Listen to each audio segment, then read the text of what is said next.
Madame, Messieurs, bienvenue dans cette nouvelle édition des Lualaba Hebdo. Lors de son séjour de travail au Lualaba, l'ambassadeur du Zimbabwe en République démocratique du Congo était reçu en audience par le ministre provincial de l'Intérieur. Douda Kapenda et l'ambassadeur Tomana s'étaient entretenus sur les opportunités d'investissement du pays d'Emerson Mnangagwa au Lualaba dans les pays de Félix Tshisekedi à travers la province du Lualaba. Parmi les secteurs visés au Lualaba, il y a les mines et l'agriculture. Après l'essence, avec les représentants de la gouverneure Masuka, ces diplomates a livré à la presse le contenu de cette entrevue axée sur le partenariat commercial gagnant-gagnant entre les deux nations historiquement sœurs. En bref, on est ici pour renforcer, pour approfondir les relations commerciales qui existent déjà entre le Zimbabwe et le Congo. Comme vous le savez, le Zimbabwe s'est vraiment développé dans l'agriculture et dans le mining. Et l'expertise qu'on a, on peut apporter dans certains secteurs dans ces pays. Il annonça également le lancement d'un séminaire économique au Lualaba sous les auspices de la firme zimbabwéenne Zimtrade en collaboration avec la Fédération des entreprises du Congo FEC afin de réfléchir profondément pour proposer des recommandations visant l'amélioration des conditions de vie de leurs populations respectives. Représentant la gouverneure du Lualaba, le ministre provincial de l'Intérieur a procédé au lancement du séminaire économique entre les Zimbabwe et la République démocratique du Congo. L'ambassadeur Tomana a salué la détermination de Félix Tshisekedi à pacifier tous les territoires de la République démocratique du Congo ainsi que l'étroite collaboration avec son homologue des Zimbabwe pour le développement intégral des deux pays. Il avait également remercié la gouverneure Masuka du travail déployé sans relâche pour le bien-être du peuple lualabais et son apport dans l'organisation de ces grands rendez-vous économiques. Son Excellence, Monsieur le Président, a voyagé aux quatre coins du monde pour lancer la sonnette d'alarme sur le fait que nous avons besoin de la paix afin que la population puisse vaguer paisiblement à leur occupation économique et familiale. C'est la raison pour laquelle nous sommes venus ici avec les hommes d'affaires du Zimbabwe pour qu'ils communiquent avec ceux du Congo. Et en plus, c'est ces hommes d'affaires et des femmes d'affaires qui comprennent comment faire de l'argent. Au nom de la chef de l'exécutif provincial, le ministre Douda Kapenda a rendu un vibrant hommage au président Tshisekedi de la RDC et à Emerson Mnangagwa du Zimbabwe pour ses partenariats qui voient le jour à travers la province du Lualaba. Il a ensuite remercié les organisateurs pour le choix porté sur cette province qui offre diverses opportunités d'investissement au-delà des mines. Au nom de Madame le gouverneur, je réitère mon souhait de bienvenue à son Excellence Monsieur l'Ambassadeur, ainsi qu'à toute la délégation qui l'accompagne. Vous ne vous êtes pas trompé de choisir le Lualaba comme destination en République démocratique du Congo parce que le Lualaba a presque tout. Ce séminaire a connu également la participation du ministre provincial de la communication du Olomami, représentant la gouverneure de cette province, de la consul du Zimbabwe à Lubumbashi, des opérateurs économiques des Zimbabwe et de la République démocratique du Congo. Ce séminaire a été donc sanctionné par la visite des stands. Sous un autre chapitre, continuer avec la politique de réhabilitation des routes des dessertes agricoles, augmenter l'appui financier aux entités territoriales décentralisées, c'est parmi les recommandations issues de la télé sur la décentralisation organisée par le commissariat général du gouvernement provincial en charge de la décentralisation, affaires coutumières et aménagement du territoire à Kolwezi. Les participants, essentiellement composés des animateurs des entités territoriales décentralisées du Lualaba, ont été outillés sur la problématique du budget de leur juridiction, l'élaboration de la nomenclature dans une ETD, la nomenclature des taxes, droits et impôts et tant d'autres matières. Les soucis de la gouverneure Masuka étant de booster le développement du Lualaba à partir de la base, selon la politique impulsée par le président Tshisekedi. Le participant ont remercié l'autorité provinciale pour l'initiative combien louable visant l'amélioration des conditions de vie de tout le peuple lualabais.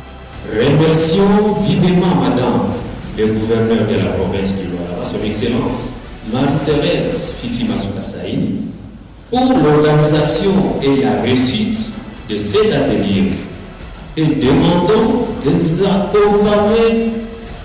Nos remerciements s'adressent de même au commissaire général en charge de la décentralisation et affaires coutumières. Le ministre provincial de l'Intérieur et représentant de la gouverneure de province a exhorté les participants à mettre en pratique les notions apprises. Douda Kapenda a promis l'accompagnement du gouvernement Masuka à toutes les actions qui visent le développement et surtout du Lualaba profond. J'ai reçu des recommandations que le chef Sakonto nous a lues.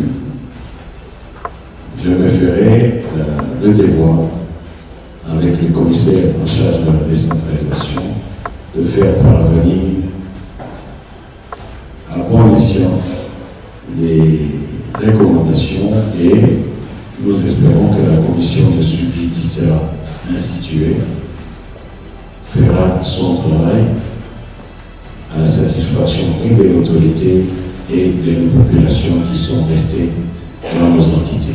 Cette formation a été sanctionnée par la remise des brevets aux 75 participants. Les élèves des 5e et 6e primaires du complexe scolaire Monseigneur Émile Kalewart de la Stège Camille Kolosi ont franchi les portails du gouvernement provincial du Lualaba dans la matinée de ce mercredi 10 mai 2023 pour visiter le bâtiment du gouvernorat des provinces, accompagnés de leurs encadreurs. Ces écoliers ont été d'abord reçus à l'esplanade de l'hôtel du gouvernement provincial par les agents du protocole d'État.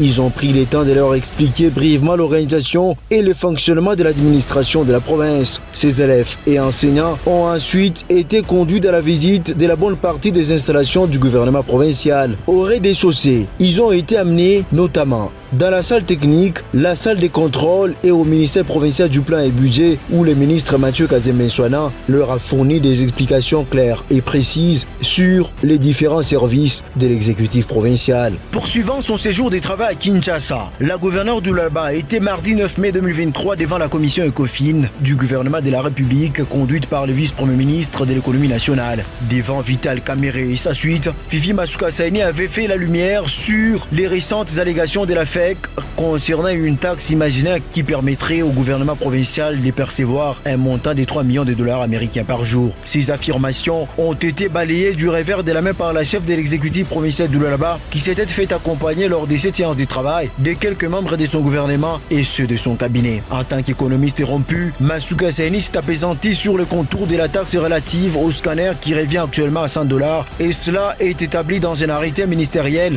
signé en 2012 et activé en 2020 dans lesquels on retrouve la nomenclature des prix mais également le protocole d'accord signé entre la société à pied d'œuvre pour l'utilisation du scanner. Les prix de scanner est de 100 dollars. Ce n'est pas la province du Lualaba qui a fixé ces prix. L'idée est sur l'arrêté interministériel qui avait été signé en 2012 mais activé pratiquement en 2020. Nous savons tous que j'ai commencé à travailler en 2021. La société qui a été mise pour fonctionner par rapport au scanner est dans l'arrêté. Le prix, c'est dans l'arrêté. Tous les ministères qui sont dans les manuels de procédure à l'exportation ont des statistiques par rapport aux sorties des camions. C'est impossible pour que 3 millions de dollars puissent être perçus pendant un jour si je suis les explications du ministre de l'Industrie qui a fait des calculs simples, c'est-à-dire chaque jour, il faut 18 000 camions qui doivent sortir de la province du Lualaba, c'est-à-dire il faut au moins 2 minutes de traitement pour ces camions. Ce que nous savons tous, c'est impossible.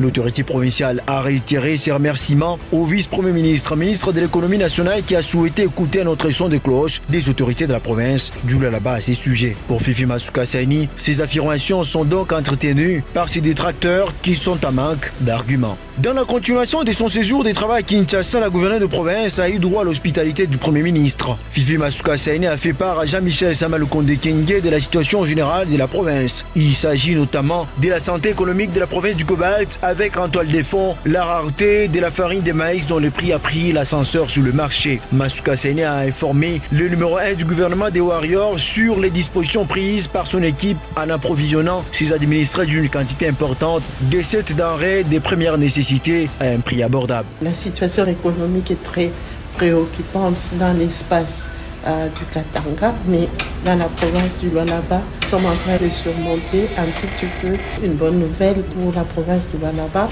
Nous avons en tout cas fait beaucoup d'efforts, ce qui fait qu'aujourd'hui, la population est en train d'acheter la farine de la province à un prix passable. Nous sommes venus pour entendre les numéro 1 du gouvernement par rapport à ces instructions comment nous devons améliorer davantage la situation économique que nous avons aujourd'hui. La situation sécuritaire était aussi passée au peine fin dans cette audience accordée par le 27e Premier ministre de la RDC et à la gouverneure du Lualaba. Cette dernière l'a mis au parfum des dispositions prises par son équipe gouvernementale pour sauvegarder la quiétude dans tous les 5 territoires de la province, poumon économique de la République démocratique du Congo. Auprès des Sama Lukonde, Fifi Masuka Saini a présenté également les tableaux des infrastructures construites dans les processus des changements d'image du Lualaba recommandés par le président Félix Tshisekedi. En début d'après-midi, dès jeudi 11 mai 2023, la gouverneure du Lualaba a été reçue en audience par le ministre d'État en charge des infrastructures et travaux publics. Fifi Masuka Saini a rencontré le ministre d'État Alexis Gisaro Mouvouni pour faire un plaidoyer sur la réhabilitation totale du pont Rouge dans les territoires d'Ikapanga. Ce pont avait cédé il y a de cela plus d'un mois suite à la surcharge constatée sur les camions poids lourds qui empruntaient cette voie. La chef de l'exécutif provincial qui avait déjà initié le démarrage de la phase d'étude de faisabilité pour les débuts de la réhabilitation de cet ouvrage est allée solliciter auprès du numéro 1 des infrastructures dans le gouvernement de la République un appui en vue d'exécuter les travaux dans un meilleur délai pour désengorger les trafics sur ces tronçons. Bien que la province fait ses propres efforts, mais a besoin de l'appui du ministre des Infrastructures en ce qui concerne les routes à caractère national. Et à ce jour, la province de Lualaba est butée au problème de l'écroulement du pont Rouge. Ces problèmes nous préoccupent énormément. Ça va faire 4 mois que nous sommes en train de mener des démarches pour qu'on puisse nous venir en aide par rapport à la reconstruction de ce pont. Il y a d'autres routes à caractère national dont nous avons besoin de l'appui du ministre des Infrastructures. Il a promis de suivre pour qu'on puisse prendre en charge les questions que nous avons pu poser. L'autorité provinciale a ensuite présenté les tableaux actuels des infrastructures routières de sa province, une présentation qui a fait état des avancées significatives observées sur la route nationale numéro 39, les routes provinciales et les avenues internes qui ont permis de maîtriser des têtes d'érosion ayant secoué quelques quartiers de la ville de Kolosi. Fifi Masuka Saini demeure convaincu que les changements d'image voulus par le président Tshisekedi Lualaba est donc une réalité à ce jour et que l'accompagnement du gouvernement Sama Lukonde s'avère nécessaire. Pour terminer cette édition de Lualaba Hebdo, l'autosuffisance alimentaire pour la population du Lualaba est l'une des préoccupations majeures de la gouverneure de province. C'est ce qui a justifié sa présence sur tout le front, même à Kinshasa, la capitale. Accompagnée de quelques membres de son gouvernement et ceux de son cabinet, elle a été reçue par le ministre de l'Agriculture du gouvernement de la République. La chef de l'exécutif de la province du Cobalt est allée solliciter auprès du ministre José Mpanda Kabangu un accompagnement dans son action visant à faire du Lualaba un grenier agricole pour l'espace Katanga et d'autres provinces voisines. Déjà, le gouvernement provincial a réussi à constituer une réserve de maïs pour 2 ans. La province du Lualaba est en train de travailler sur l'agriculture. Aujourd'hui, nous pouvons nous dire que nous sommes fiers parce que nous avons un stock en maïs de 2 ans. Mais nous voulons avoir le ministre de l'Agriculture à nos côtés pour nous orienter en plus de ce que nous sommes déjà en train de faire. Il va ajouter pour que nous puissions être dans les standards à pouvoir aider même les autres provinces. La démarche de Masuka Saini est saluée par le ministre Mpanda Kabangu, dont la politique est de promouvoir la production agricole des filles et fils du pays. La gouverneure Masuka n'entend pas baisser les bras jusqu'à ce que le maïs et autres produits champêtres de première nécessité ne cesseront pas d'être un casse-tête pour ses administrats. Madame, Messieurs, merci de nous suivre.